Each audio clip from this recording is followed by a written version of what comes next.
पाकिस्तान के कराची पोर्ट पे एक नया सर्वेलांस सिस्टम लग रहा है। तो हुआ क्या था कि सेम रूट पे इंडियन कस्टम डिपार्टमेंट ने एक इंडियन डॉक्टर जिसका नाम कवासजी था उसको स्मगलिंग करते हुए पकड़ा था। तो आरएनएडब्ल्यू ने इसको जेल से उठा के इससे डील वगैरह करी और टास्क दिया कि सेम रूट पे जैसे पहले पाकिस्तान जाता था शिप लेके, वैसे ही दोबारा जाना है। बस जाते टाइम हमारे 2 बंदे शिप के अंदर ले जाने हैं। और ये दोनों जो थे ये रॉ के एजेंट थे जिनका कोड नेम था रॉड और मूरियार्टी। तो एज पर प्लान कवासजी जो था वो सेम रूट पे इन दोनों एजेंट्स को लेके पाकिस्तान के पोर्ट पे जाना स्टार्ट करता है। और फिर वहां पहुंचने के बाद ये जो दोनों एजेंट थे वहां पे फोटोग्राफ्स वगैरह लेना स्टार्ट करते हैं और जो शिप थे उनकी काउंटिंग वगैरह स्टार्ट करते हैं।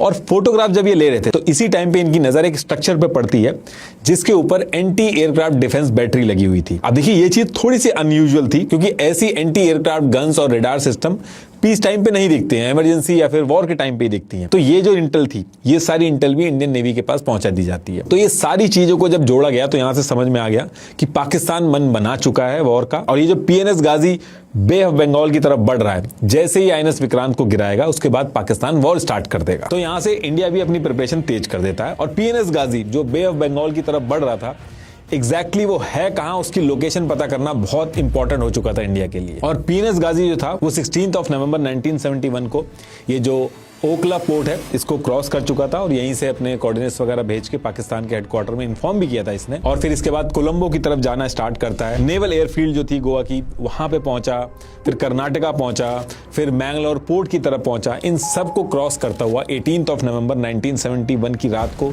कोचीन पोर्ट जो कि केरला में था यहाँ पे एक आइलैंड के पास पहुंचता है। और नेक्स्ट डे 19 नवंबर 1971 को ये यहाँ से होते हुए श्रीलंका के ट्रिनकोमल्ले पोर्ट पर पहुंचता है और यहाँ पे अपनी रिफ्यूलिंग और क्लीनिंग वगैरह स्टार्ट करा था। टोटल 2200 नॉटिकल माइल की जर्नी जो थी वो अभी तक कर चुका था। अब यहाँ से कमांडर जफर को जो सीक्रेट सील्ड ऑर्डर मिले थे उनको खोलना था। उनमें से एक लेटर पे लिखा था ओपन एट हाई सीज। तो ये जो सीक्रेट सील्ड ऑर्डर थे इनको कैप्टन जफर खोलता है और इसमें 2 टास्क कंप्लीट करने को लिखे थे।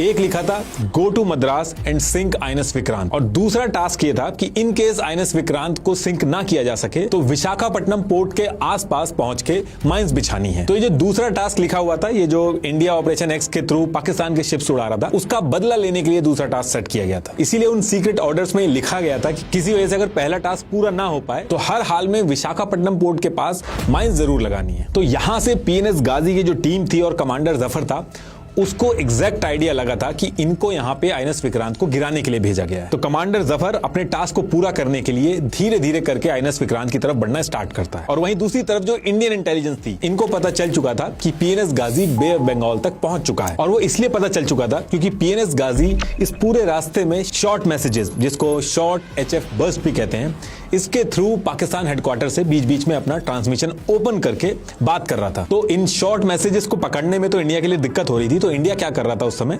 कि पीएनएस गाजी जब अपना ट्रांसमिशन ओपन करता था पाकिस्तान में मैसेज भेजने के लिए, तो उसी छोटे से विंडो को पकड़ के इंडिया क्या करता था, उस फ्रीक्वेंसी पर पावरफुल बैकग्राउंड सिग्नल भेजना शुरू कर देता था, जिससे पीएनएस गाजी और पाकिस्तान के बीच में जो कम्युनिकेशन होता था वो समझने में बड़ी दिक्कत होती थी। तो ये शॉर्ट मैसेजेस थे वो बार बार रिपीट करने पड़ते थे, जिससे ज्यादा देर तक लोकेशन जो थी वो ट्रैक हो पाती थी। तो इस तरीके से इंडियन इंटेलिजेंस को पीएनएस गाजी किस स्पेसिफिक एरिया में है ये पता चल पा रहा था, लेकिन एग्जैक्ट उसकी लोकेशन इतने बड़े समुद्र के अंदर कहां थी वो अभी भी नहीं पता था।